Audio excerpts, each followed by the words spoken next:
Hi, Sagittarius. Welcome to your weekly forecast for November 15th through the 21st. Now, even though I'm focusing on the 15th through the 21st, we've got a lunar eclipse happening on the 19th in Taurus. When we have an eclipse, this energy is going to be around for quite a long time, several months, sometimes up to 6 months, sometimes even up to a year. So even though we're focusing on the week ahead, the things coming up in this reading are going to be going on for a while, okay? So we're going to see what's coming up here for the Sagittarius collective and see what messages are coming in for you. Take what resonates and leave what doesn't. Also keep in mind, some of this hasn't happened yet, okay? So we're going to see what's coming up in this general reading for the lovely, wonderful Sagittarius collective, the Sagittarius population. One more shuffle here. I like to make sure that the cards are shuffled super thoroughly. It's very important to me, so thank you for letting me do that. First card coming up for Sagittarius is you! It's the Knight of Wands. It's fire energy. Now, traditionally speaking, right, Knight of Wands can be a fire sign person, the Sagittarius, Leo, and Aries. Now, I know a lot of people watch tarot readings because of, like, they're looking at love and romance, or they're looking at relationship.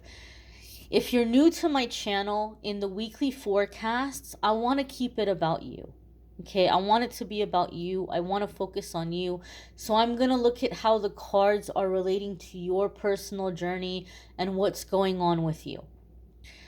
The Knight of Wands sometimes gets a reputation of somebody who's like here today, gone tomorrow, or somebody who's in and out. And some of you could be dealing with that kind of energy where you're like, I'm done with it. I don't want it anymore, right? But the Knight of Wands can come up to tell us that things are getting, things are starting to move really fast. And we're finding ourselves in a situation where we're having to make a big decision without being given a whole lot of time. And the decision cannot be delayed, or there's an opportunity coming in.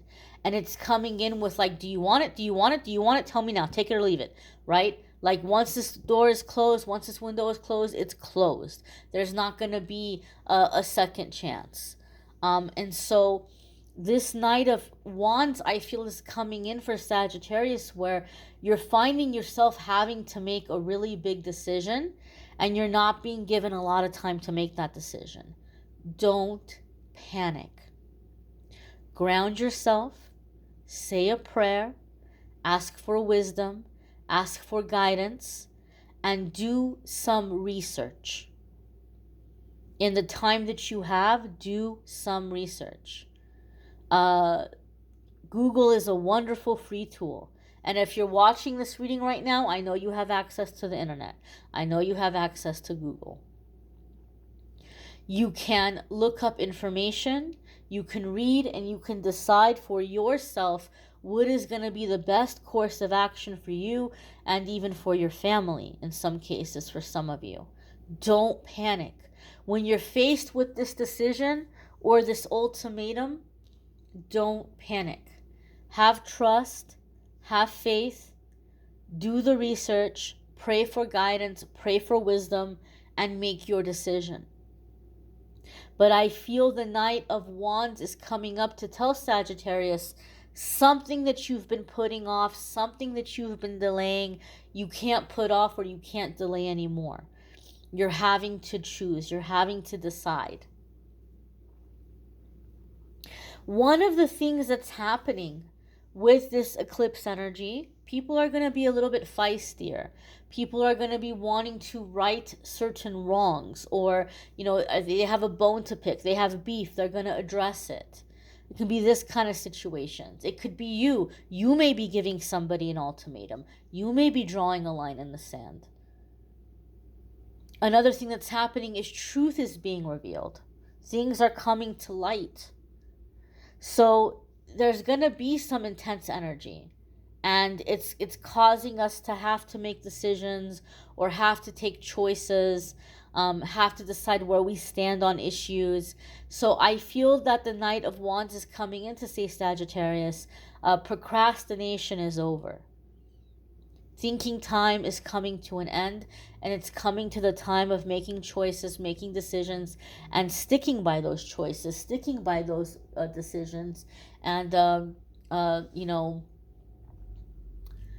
taking steps, moving forward. Your next card coming up here is the Death card.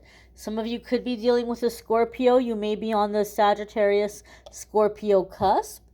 You may have a Scorpio placement. If you have a Scorpio placement, you can be expecting for there to be really big changes in that area of your life, or in that house, or in those houses. Now, this is a card that's a major arcana card.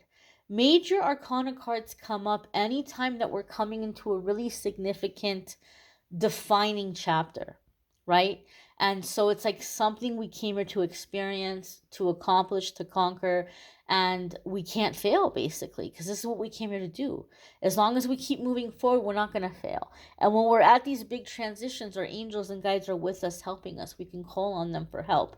Now, in terms of new chapters, the Death card is like emphasizing that times like a million here, because the Death card is the end of a cycle, the end of an era, but it also comes in with a new beginning. One door is closing and another door is opening. One thing is ending, something else is beginning. So I feel that some of you are making the decision to walk away from something that you've been invested in for a long time.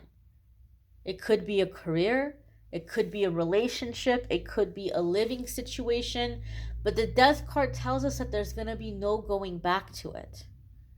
It's over and it's done.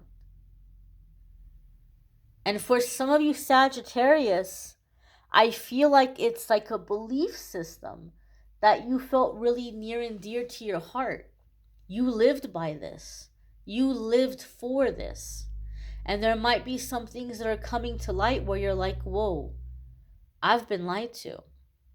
I've been misled. I've been very loyal to this person or these people or this company or to this cause.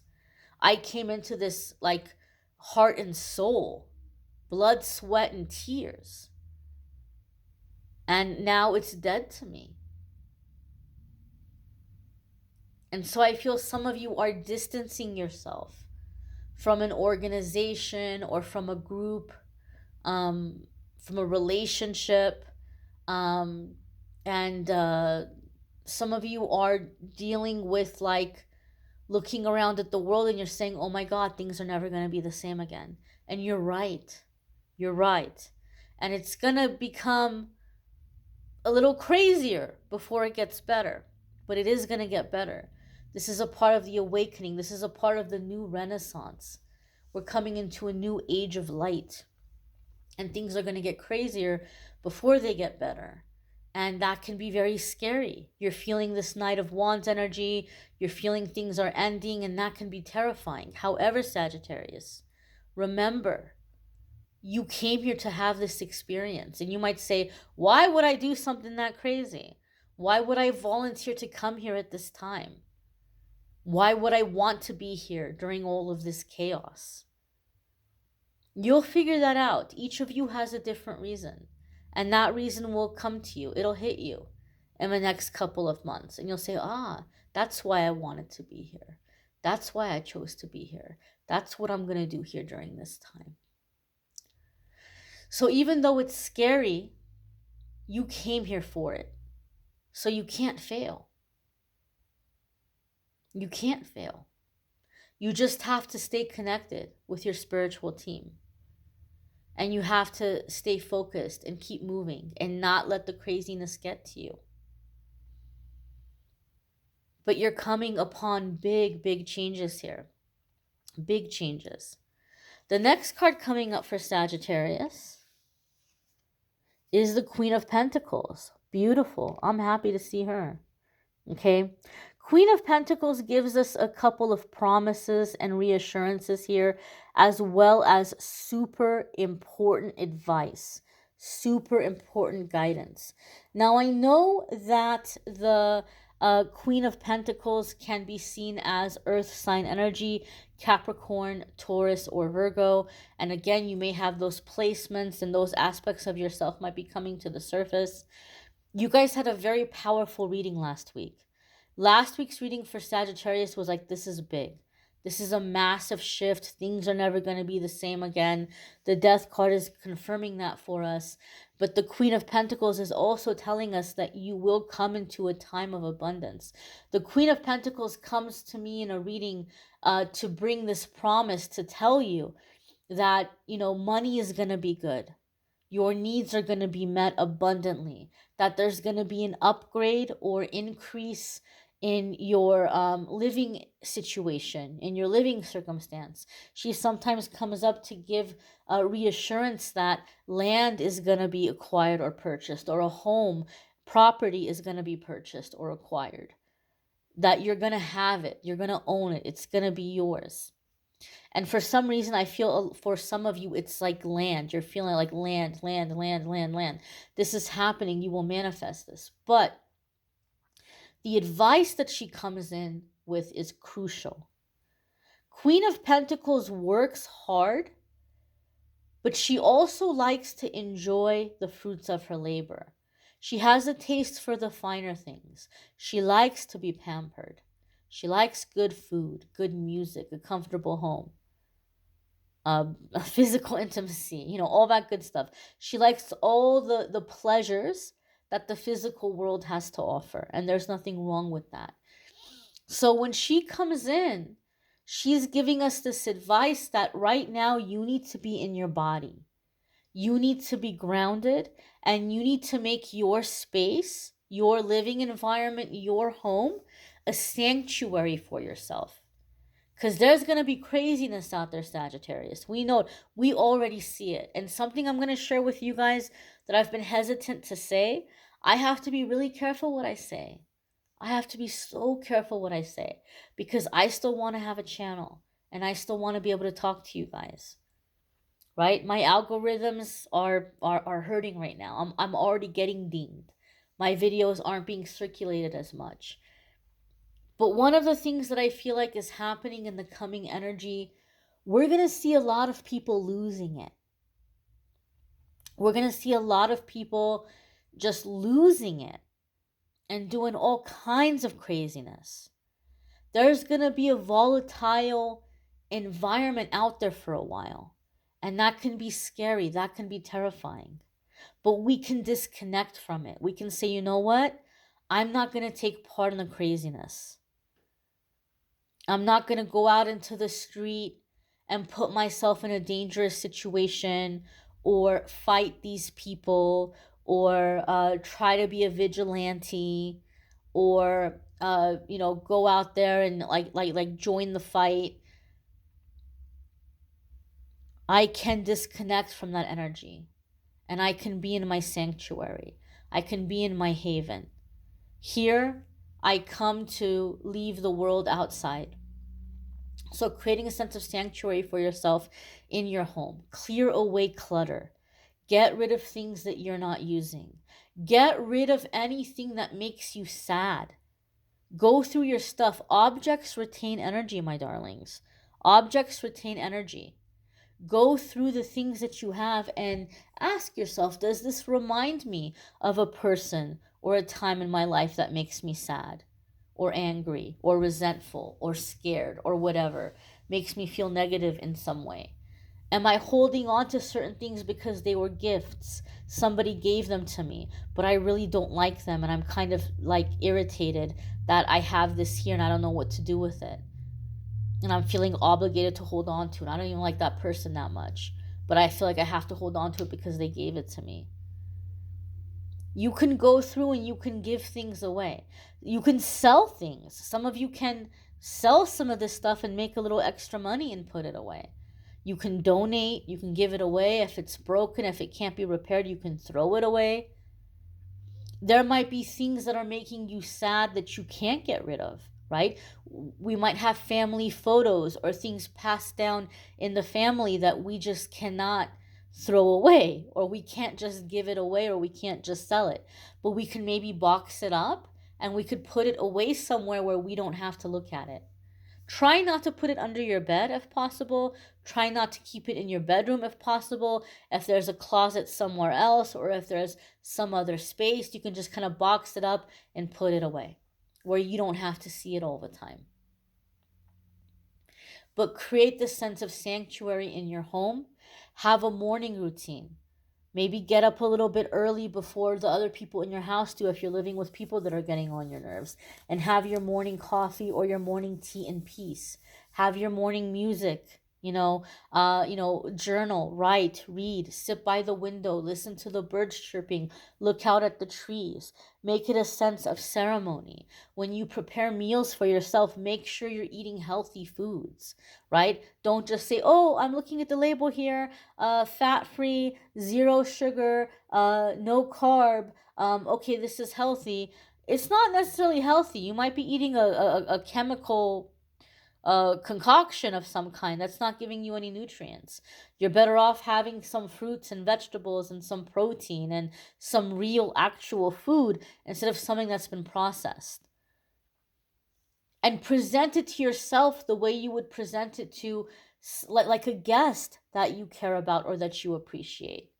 Don't just smack a burnt piece of toast on a paper plate with crumbs everywhere and just kind of eat it in a hurry and like throw it away. Put some love into it. Don't just microwave a hot dog and eat it over the trash can and then go to bed.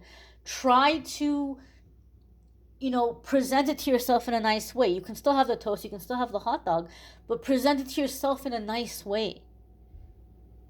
Put some love into it. Make it a thing.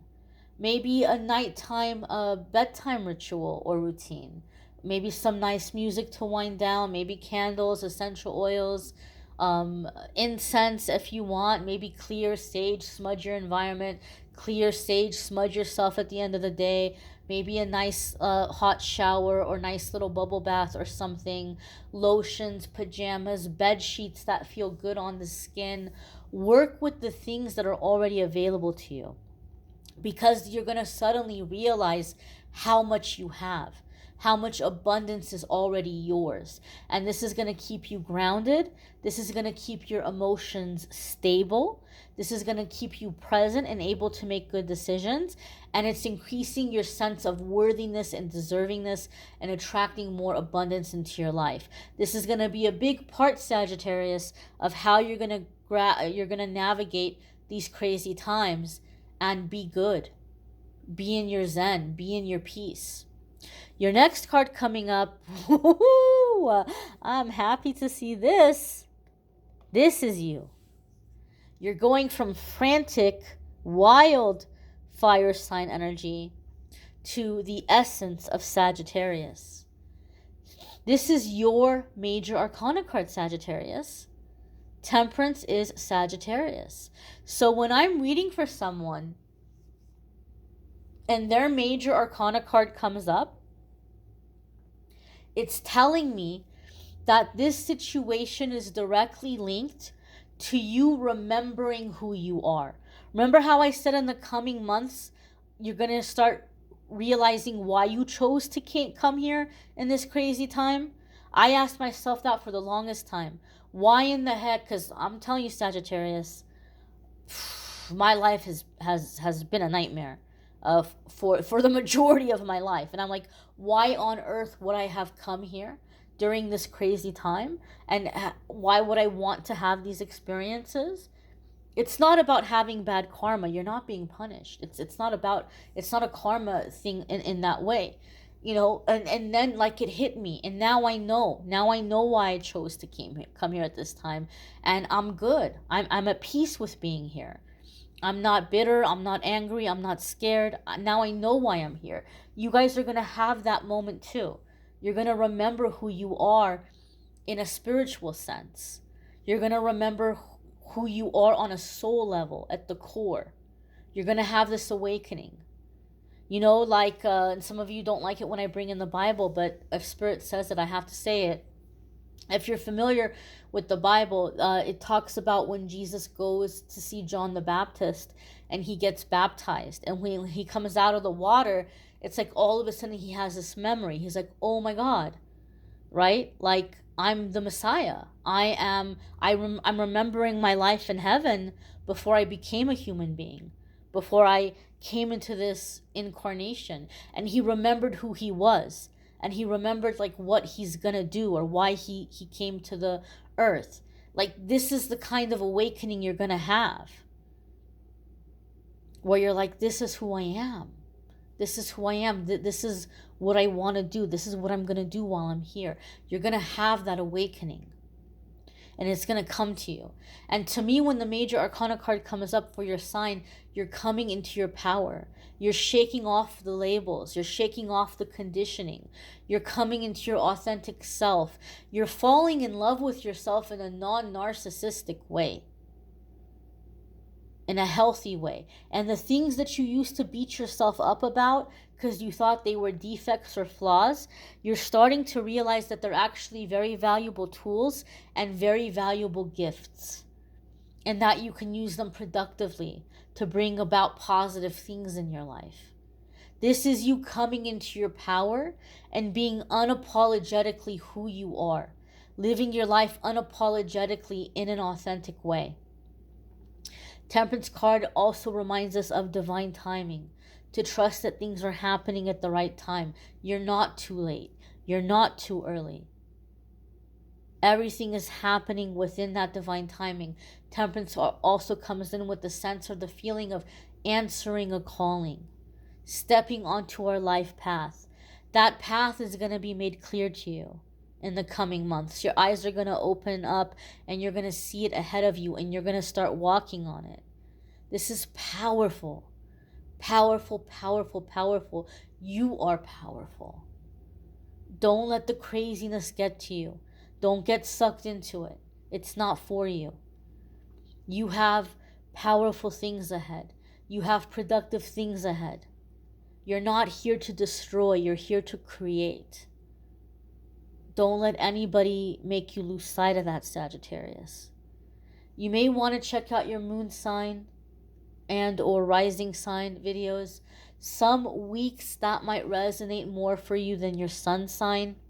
You may need a private reading, which I'm more than happy to do for you. If you go to calendly.com/amethystangelite, you can schedule a private reading with me there. Love readings for November are linked in the description. December love readings will be up soon. I'll also be posting 12-month forecasts for 2022 for all of the signs, so keep an eye out for those. Those will start popping up in the next couple of weeks, and I'll let you guys know when I'm doing private 2022 12-month forecasts. I have the calendar open for private readings, but I haven't opened up the 2022 readings yet, but I'll let you guys know when I'm doing that. Thank you all for watching, liking, sharing, commenting, subscribing. Have a wonderful week, my dears. Take care.